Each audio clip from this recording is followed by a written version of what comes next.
Brent. Well, back this weekend and back in the sensational Mustang. John Bauer, welcome to Queensland Raceway. Amazing pace in this Mustang. It is, mate. It's a great car, and in all production categories, the gearing is the thing that determines whether you go well or not, and the gearing for this circuit is quite good. So the car is going very well. The second guy on the grid is in a Holden, so it's just nice to be in front of a Holden. Well, in Class B of GT Performance, there's two drivers in certain Volkswagens who are breathing a little bit easier this weekend after 40 kilograms has been pulled out of their cars. Tim Lay, you're on pole in that particular class. Are the cars any nicer to drive now that you have a little bit more brake left? Yeah, they're quite nice around here now because we've got a little bit more weight out of them too now, so they're quite good on the open circuit. So turn 1 and turn 2 here are open corners, and they carry a lot of speed. So here in Eastern Creek we should perform quite well. It's been an action-packed debut for the Beatles, hasn't it? Well, yeah, between me and Matty, we've been biffed and barged, and I've never been anything like it, but it's been fun. It's a fun category, and it's good. And, Volkswagen being involved is fantastic for the category as well. And the Beatles, they're getting a bit of attention, don't you worry. We're back at Queensland Raceway, getting set for the opening encounter in GT Performance here at Willowbank, and a beautiful day it is too. One of our trackside onboard cameras with motoring journalist Paul Gober in the Beetle RSI as we welcome Craig Denyer to the commentary box. Rusty, John Bauer also back in the Butt Mustang too, and the fastest man in qualifying, a great lap time, 1:19.78, just over Ed Aitken, then Peter Roma, third fastest. In fact, the Mazda RX-7s did very, very well here in qualifying. This is a turn up for the books because the rear-wheel drive, higher horsepower cars have upstaged the four-wheel drive runners, as you can see down the order there. Yeah, big field here, full field of 37 cars to start this round of the championship. Fastest qualifier in Class B was Tim Lay in the VW Beetle RSA from his from his teammate Matty Coleman, then Nathan Pilkington in the Mitsubishi FTO V6. Wayne Russell, the Novocastrian, starts from position 30. Gober there from 33 alongside Peter Boylan, Sue Hughes and Colin Osborne in the new Celica at the rear of the grid. As we jump aboard with John Bauer, that's the view up ahead of him. And all the work to do, that fast sweeping turn 1, the Butt Mustang on the outside of him, the My Accessory Commodore, the big V8s on the front row here in GT Performance. Away, good start by Bauer, one of the RX-7s getting away to a blinder in the background as well. But Ed Aitken has made a storm, but look at this on the inside, one of the Subarus has gone right around them on the grass. Maximum advantage from the four-wheel drive. Yeah, great start. That was Brett Peters, qualified 5th, so he's done well to pick up 4 spots off the start of the race. And of course, he's currently leading the Century Batteries Australian GT Production Car Championship as they go into this round. Well, Cameron McConville, what about that? He had 2 wheels off on the dirt. Well, I think also, Rusty, John Bauer got a very slow start, so it probably looked quicker than it was, but he found the slightest bit of room to get through, and a great start, and he's at his home circuit here at Queensland Raceway. Got a nice lead already. He's been a consistent performer so far this season. Brett Peters, very impressive. As we jump aboard with John Bauer in the Butt Mustang, you can see Ed Aitken having a moment there, off to the left, as they work up towards this inner horseshoe. Oh, Bauer, a moment with the gearbox as well. Yeah, he's been complaining about the gearbox in this car, and it really isn't suited to the car, so he's struggling there to find the right gears. Very, very fast in qualifying by about 0.6 of a second. Oh, Mark King all over the place too in the Evo 5. Sideways from Mark King in the Delphi Evo 5. This is that little inner horseshoe we were talking about on the Queensland Raceway track. One of them's run wide and kicked up a heap of dirt, but Brett Peters is clearing out. He certainly is. Oh, that's a big, heavy shunt, and that's Don Pulver, I think, is it? Yeah, that's Don Pulver. Damage the back of that car. Looks like Alan Shepherd is the other one involved in the thrifty Honda Integra Type R, so they've come together. It looks like a turn 3. Alan Shepherd has been in the wars this year, hasn't he? Particularly at the Adelaide Street Circuit, yeah, so now here in Queensland. So is Don Pulver. He had a big one in Adelaide too, so both of them have copped the wrath again. Let's have a look here on the replay, Cam. Well, Pulver was turned around, that's for sure. It looks like he got a tap. Now he's trying to come back on the road. You can see him on the inside of the corner. There's a lot of dirt and dust there, so, and there's the impact. So he's definitely been collected on the way through. Probably very easy to happen with all the dirt there. Very hard for drivers to see what's going on through the corner, and that is terrible. Yeah, a lot of damage to Anthony Robinson's Toyota Celica. Gee, I tell you what, Osborne Motorsport have had a shocker of a weekend. Dropped a valve in qualifying. plenty of damage to the front end of Robson's car as well. From that replay, it was very difficult to see through the dust. There'd been so much dust that had kicked up across the circuit. When the Class B runners arrived at that corner, they literally couldn't see their way through it. Let's have a look at the replay at the start from John Bowe and the Bud Mustang. As you can see, well away, but absolutely gets swamped off the line. First by Ed Aiken. Then on the inside, you'll see Brett Peters just blast through in the Subaru four-wheel drive. A bit of a tag there with Wayne Boatwright. Mark King right around the outside. Boatwright got a ripper of a start, and so did Brett Peters. They just launched off the line. Lights are out on the safety car, so hopefully we'll get a restart this time around. Onto the front straight here at Queensland. Brett Peters leading the way from Wayne Boatwright. Then it's the champion, Mark King and Ed Aiken. Yeah, King's worked his way well forward. Didn't qualify all that well. Back just inside the top 10. Was quite disappointed with his qualifying performance. But when it comes to racing, Mark King will slowly work his way through the field. Also good to see Philip Polides coming back too in the Crystal IT Commodore. That was the car that was stolen, not recovered after the Wakefield Park round, and they built a brand new car just using this weekend as a test session. Saw the Beatles in action in the background. Matty Coleman and Tim Lay going at it. A third entry this weekend in the hands of the journalist Paul Gover. But at the very end of the back straight, Brett Peters hard under brakes in the Subaru, and defensive stuff here from Wayne Boatwright. He's having to fend off King. He is, and look at John Bowe on the Mustang all the way around the outside of Ed Aiken there. Aiken held the inside line and Bowe outbraked him, so it was a great move. Looking at the replay at the start earlier there, guys, I'd say John Bowe did have a gear problem. It sounded like second to third gear was a little slow, and that's why he lost a fair bit of momentum. Now having to do it the hard way. Changed the colour scheme on the Mustang too to reflect Dale Earnhardt Jr.'s Budweiser sponsorship at NASCAR, so a new look for the Bud team this weekend. Riding now with Paul Gover, the Beetle RSI, Greg Haysom in the brand new Nissan 200. Oh, he's been swamped by both the Salikas. Colin Osborne and Anthony Robson have gotten around the Beetle in the hands of Paul Gover. Yeah, great shot that. Osborne dropped the valve in qualifying, as we mentioned earlier. They had to have one made up overnight. Robson back after a broken wrist. Unfortunately, fell off a motorbike of all things and didn't do the last round, the GMC 400 at Canberra. Oh, big moment there. That's Anthony Robson all crossed up by the looks of it. Boy, oh boy, he gathers it up. As you mentioned, he had a fairly heavy motocross accident, was doing just a bit of fun and training before the Canberra round, and he's had to sit it out for a while. What a welcome return, gee. So the battle for second now, Boatwright on the inside, Bowe on the outside of the Bud Mustang, Mark King, the Evo 5 just behind them. Lap times, fastest lap Bowe so far, about a 1:20.7, so not quite down to his qualifying times. Busy weekend once again for Nigel Barclay and the boys from Prancing Horse Racing. A solid performance from John Bowe. Since they debuted this car at Wakefield Park, it's been such a strong package, and they are still sorting it out. Well, they are, and it's getting quicker and quicker, and this track does particularly suit the rear-wheel drive car. The all-wheel drive cars not having the advantage that they do at a tight, twistier circuit where the power down comes into it. So you'd expect that that Mustang to really have the legs here. Yes, Evo 5 guys quite disappointed with their times around Queensland Raceway, particularly when you look at the competitiveness of the two Subarus up the front this weekend. Yeah, unfortunately, I think the four-wheel drive competitors have already showed their trump card. They had a great run at the start, but now that advantage is starting to be novel. John Bowe having a look at Wayne Boatwright here on the front straight, or the back straight, I should say. Hard under brakes. Will he be able to hold Boatwright out? Watch for Boatwright to dive back down the inside of him under brakes. He's holding him out, so Boatwright doing a good job here. Mark King still fourth, Aiken fifth. Oh, a bit of a touch there from Bowe into the back of Boatwright Subaru. On board with the Bud Mustang. Listen to that V8 roar. Heading up towards this constant left-hander, this horseshoe in the middle of the track. Another look at this tap. Bowe takes a very different line into the corner. Well, I think he may have tried the over and under trick, in other words, on the outside coming in to squeeze up the inside, but there wasn't any room there, so he tapped the back of the Subaru. But this car is so strong under brakes. Now he's gone down the inside. I think he's there. Good on-board shot from the outside, and Bowe sized him up through turn 2 and kept the momentum going. And he has gotten down the inside of Wayne Boatwright, so the Mustang continues its charge. Hard under brakes there, and didn't the car move around? Absolutely, Boatwright nice and tightly under brakes too as they came down into turn 1 in the old Terrace WRX. Trying to come back at Bowe. I don't think he can do it though. Listen to the sound of that V8.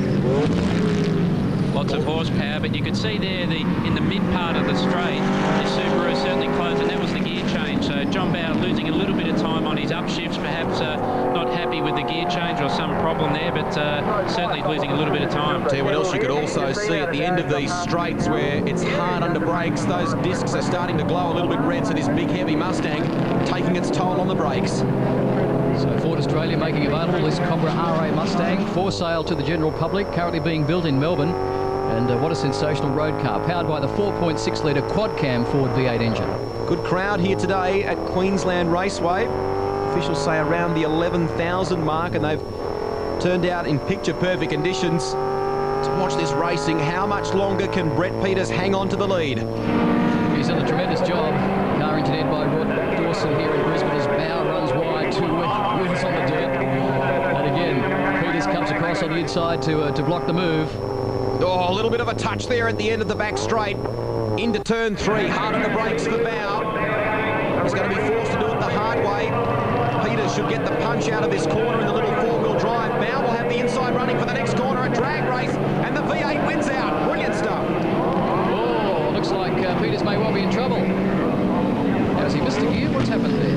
Well, he certainly got swarmed there. What happened, John Bower went all the way around the outside, and the corner does widen on exit, so if you hang in long enough, you can get through. But then there's a big curb on the way. It looks like Bower touched the curb, and I'm not sure whether Peters missed a gear or just had to basically sacrifice the position at that point. Tim Lay, car 35, leading the Hippie Sports Touring class, the VLRSI, the little V6. In the front of the field, Bower, truly in command. Peters trying to come back at motor right. Oh, Blighty's in trouble here. Can you believe it? That's the debut of a brand new car. He's had such a tough year, Philip Blighty's. Yes, in fact, they only finished the car this morning. They were still putting the bonnet badge on the front of the car as it went out for the first race today. So late as the preparation, unfortunately. On our way home, John Bower leading the way. And he's coming up on his old mate Paul Gover here as well in the VW. Let's have a look at what happened to Blighty's.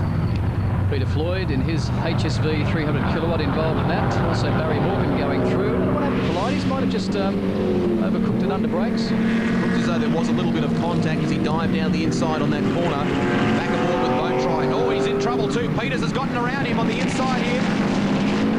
Wayne Boatwright went so deep into that corner, and it's cost him a stack of track position. Well, he came in with a heap too much speed on board. You can see the car just understeered, went straight ahead off the road. I'm not sure if he tried to do that to stay ahead of Peters, but he's really paid the price. Oh, up on 2 wheels for Boatwright. Tries to come back at King. Aiken just ahead of him, but John Bower, the Mustang, will come down, take the checkered flag, and a great win. Superb effort by John Bower. Second position goes to Brett Peters. And in third, Ed Aiken has managed to hold out Wayne Boatwright. And then it's Mark King. Bill Kirkham, best of the Masters, also into the top 6. As we look at the rest of the field coming through, Michael Brock in his Evo 5, Steve Knight, the Evo 6. Class B honours should go to this young man, Tim Lay, who will team up with another Queenslander for the Queensland 500, and Bathurst will be hooking up with Paul Wheel in the K&J Thermal Ford.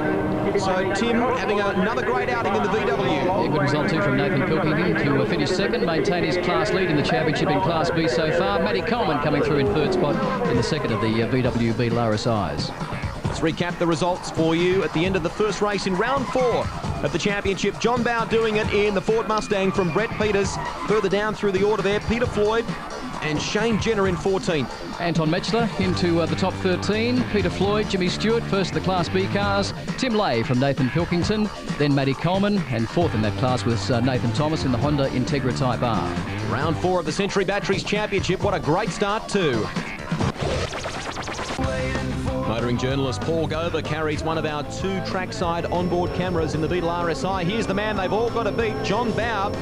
In the Ford Mustang Cobra, he was unstoppable in the opener. Beat home Brett Peters, Ed Aiken and Wayne Boatwright on the second row of the grid. Keep in mind, this is how they finished the opening race. Absolutely. Alexander, Jacob, Barry Morecambe, then Dennis Gilbert, Anton Metchler, Shane Jenner, Peter Floyd and Jim Stewart from position 16.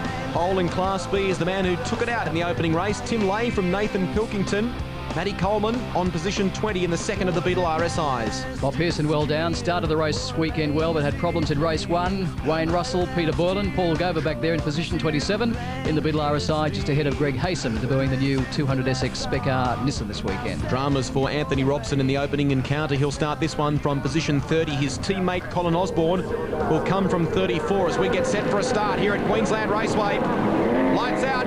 Look at the way the four-wheel drive cars launch off the line again. Both Boatright and Brett Peters have gotten away to a ripper start. Cameron McConville. They did, and I can say Ed Aiken probably got the worst start there. He got absolutely swarmed, and John Bow's struggling again. In fact, I think Bowie has lost more spots than race 1.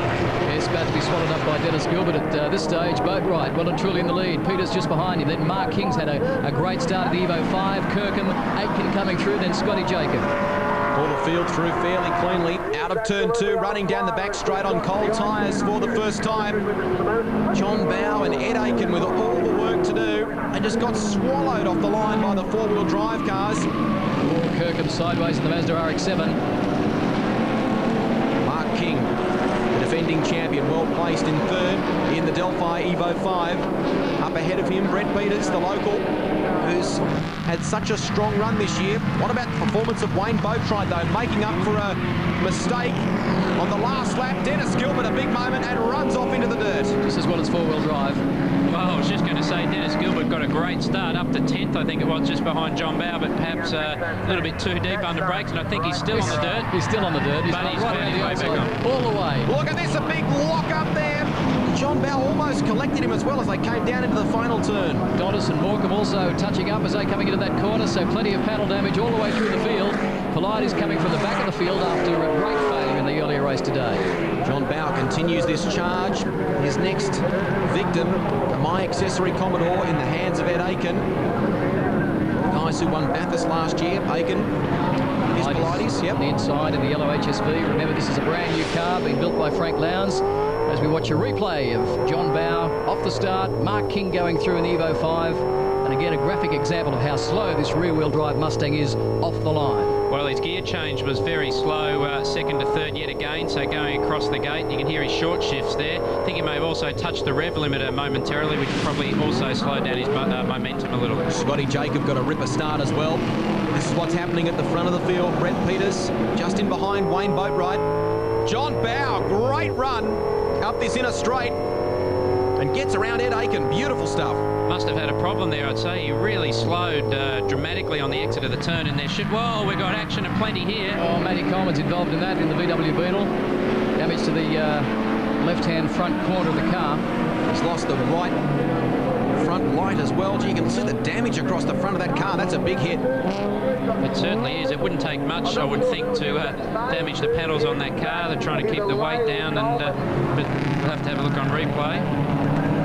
Boatright still a race leader. Peters in second, being chased by Mark King, the current champion, car number 1, who's really had a shocker of a season. Was leading race 1 at the GMC 400 till he crashed out. Kirkham thinking about a run down the outside of King. John Bow's managed to pull clear of Ed Aiken. There he is in the Budweiser Ford. Different paint scheme, as Craig mentioned in the first race. Now very much in line with the Budweiser livery in the NASCARs in America. Seems to get quite a bit of body roll through there, Cam. Yeah, I'm just looking at it there, Craig. I can't help but think that this is sort of set up not unlike a V8 supercar in that it's quite soft to get the power down, probably holding the car up in the mid-corner with the shock absorbers, but sprung perhaps in a way that transfers a lot of weight to the front for braking and a lot of weight to the back for power down. Yellow flags on display as they came through that time around, so someone has obviously gone off in that sand trap at the very end of the back straight. Mazda RX-7 of Phil Kirkham's got plenty of stick too. Bow closing up again under brakes. Kirkham was kind enough to lend Philip Polides his car at the round in Canberra after Polides' car was stolen. Kirkham back behind the wheel for this round of the championship. Let's have a look and see what Bow can do with it here. Looking left and right, a big move up the inside from John Bow in the Budweiser Ford. Can he go on with it? The RX-7 coming back at him. Kirkham off to the left of your screen there. Bow can stretch the legs a bit more. No, he can't stay in touch with him. Well, that was a clever move by Phil Kirkham because he went to turn in and realised, well, we have Wayne Russell, I think. There is it. He's gone. So he's tagged somebody quite heavily at the front end, then gone into the sand trap in car 27. He's going nowhere in that car. That is beached. Let's see what happened as he ended the back. Whoa, some serious okay, so that's a result of the Coleman incident. And perhaps 3 cars, 3 wide there, maybe not quite fitting.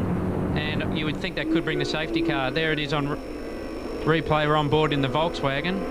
Yeah, I think this is the view from Paul Gover's car. Yeah, he was a bit further back, so you can see, Jimmy Stewart coming back onto the circuit. So Gover was a bit further down the order, so we caught the aftermath of that accident, and gee, we nearly had another one when Stewart came back on. So Bauer back in 5th from Aitken, Jacob, Hughes, Alexander, Pearson into the top 10 as well. Great drive this weekend from Wayne Boatwright. He's significantly more competitive in the Altiera's WRX that we've seen for some time. These cars, Cam, are actually, I guess, causing a bit of an upset at this stage in the race. The 4-wheel drive cars were expected to dominate the start, but not at this point in the race. No, certainly not. I mean, John Bowie's making up some ground, but I'm amazed at the speed Wayne Boatwright can carry into the corners. With an all-wheel drive car, generally you've got to slow it down as much as possible and get maximum drive out of the turns. But you can see it freewheeling at the end of the back straight there with the amount of grip and the amount of corner speed he's able to carry into the turns. Great example of GTP where you've got 4 different manufacturers in the top 5. Over the start-finish line once again, Bauer continues this charge. He's gotten around Phil Kirkham, which is a good thing. Now he's out after the 4-wheel drive competitors up ahead of him. The reigning champion, Mark King, in the Delphi Evo 5, and then it's the 2 Subaru. So Bauer on course for a podium position here if he can get past any of the 4-wheel drivers down the back straight. Car which is very, very good under brakes. Doesn't carry quite as much straight line speed as a HSV Commodore, the 300 kilowatt version, but it's extremely strong under brakes, about the same weight. Oh, look at that muscling King trying to muscle his way past Brett Peters, up onto 2 wheels in the process. Bauer senses an opportunity here. He's going to stick to the inside, force King to do it the hard way. Peters has got the inside running, so that'll make it tougher for John Bauer. Well, that just played perfectly into John Bauer's hands. He read that like a book. King went up the inside, launched off the curb, pushed them both wide, but in the process slowed them both down, and John Bauer got through, and there's Ed Aitken out. Yeah, shame for Ed Aitken. Qualified well, was the 2nd fastest qualifier after Saturday's sessions, but obviously you're not doing too well this race. Bauer makes a move now on Brett Peters, gets up to the inside of him and moves into 2nd position in the Budweiser Mustang. Keep an eye on Bauer's progress. This is going to be a very quick lap time from him. He's really shown some good speed as he flashes over the start-finish line. Let's have a look there, a 1:20.95. So John Bauer, that's an incredibly quick time. It's amazing, Cam, that the Subaru can actually stick with him in a straight line as we look at a replay of Mark King up on 2 wheels as he tries to go down the inside of Peters.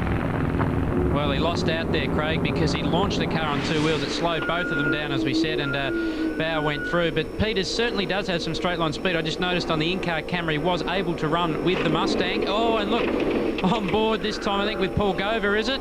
Who's on the dirt, tried to come back on the road and lost a fair bit of speed out of that as well. Problems for Craig Dottis in his car, the Commodore HSV, stopped on what looks like pit straight. Turning on to the main straight once again, and John Bauer is much closer this time to Wayne Boatwright. Let's have another look at what's happened here. Oh, look under the flame. So fuel line or something's come off. Plenty of flames coming from underneath Craig Dottis's car. On board with Paul Gover, motoring journalist, very experienced rally driver in his day, Paul Gover. Very good steerer all round. Yeah, won his class at Bathurst a couple of years ago in the GTP Showroom Showdown, driving a Falcon. So he's done all sorts of motor racing in his career. Back aboard with John Bauer. Different angle from our trackside onboard camera down low. Now back inside the cockpit as JB tries to find a way around Wayne Boatwright. And he's just been chipping away here, Cam, gradually getting to the front. He's going to have to go around the outside because Boatwright is showing absolutely no room down the inside. You see him move very violently to the inside line onto the straight. It'd be pretty ambitious to go around the outside there, though. So John sort of relegated, actually lost a bit of ground out of that. Oh, there's a big hit. Len Cave in the Honda Integra Type R has gone in big time. Now lots of damage to the front end there. That's between turns 1 and 2. He's okay, but he must have obviously got shuffled out. Has hit the dirt and gone straight in. Now Bauer swings the Mustang into turn 1, a very fast corner on this circuit. fastest part of the racetrack there, and there's the incident off to the left-hand side. So I'd say it's probably further enough away from the racing line where they won't bring out a safety car, particularly as we're getting towards the end of this race. So again, John Bowe thinks about an outside run. Down the outside of Wayne Boatwright, heading down towards turn 3, the back straight here at Queensland Raceway. Bowe now well and truly alongside. What can he do under brakes? Looks as though Boatwright is having a go back at him under brakes. So JB's going to have to do this the hard way. I tell you, it looks like a wrecker's yard here at the track at the moment. There's cars all over the edge of the circuit, and another one goes off. Haysom in trouble, and the event has been red flagged. Now, we understand from race control because of Cave's car and also Donis's car. As we look at a replay of that, because of Donis's car stopped on pit straight, they've decided to declare the race. And that was coming in probably 20 kilometres an hour too fast for the radius of the corner. That Nissan 200SX is a fantastic car to drive, but doesn't quite have that amount of grip, I think. Well, this race has been red flagged, more than 75% complete. So Wayne Boatwright, your official winner from John Bowe. Brett Peters finishing in third in the second of the Subaru WRXs. Bob Pearson clawed his way back into the top 10. A good result from Morecambe, Gilbert, Peter Floyd, Pilates, Michael Brock, Shane Jenner, and Peter Romer also into the top 16 in his Mazda RX-7. First of the Class B competitors home, and it's 2 from 2 for the weekend for Tim Lay. Nathan Pilkington in the Mitsubishi FTO home, just behind him and one ahead of Nathan Thomas. Wayne Boatwright, great to see the Subarus competitive again here at Queensland Raceway. I bet you are thankful for that red flag. That big red Mustang was looming close. Yeah, it certainly was, Craig. We've got a great start in the four-wheel drive and pulled a little bit of a gap, but my plan was look after the tyres until the inevitable happened, which is John was going to catch me. But by then I think we needed a few more laps. I was asking the guys how far the guys were behind, and John, I was going to back them up to him and hope they could get back into the fray. Plenty of intensity at the front of the field. Yeah, there's a lot of paint swapping there, so I think I'm a honorary member of the Bud Mustang team with a lot of red paint on the back of my Subaru. That persistence has helped him into second in the championship, just half a point ahead of Mark King. But look at that, Brett Peters, more than double the points at the moment. He's got a massive lead in this championship. Sydney driver Nathan Pilkington still leading Class B, but only by 3 points from Nathan Thomas's Honda Integra. Tim Lay there in third. This is trackside. Back in a moment.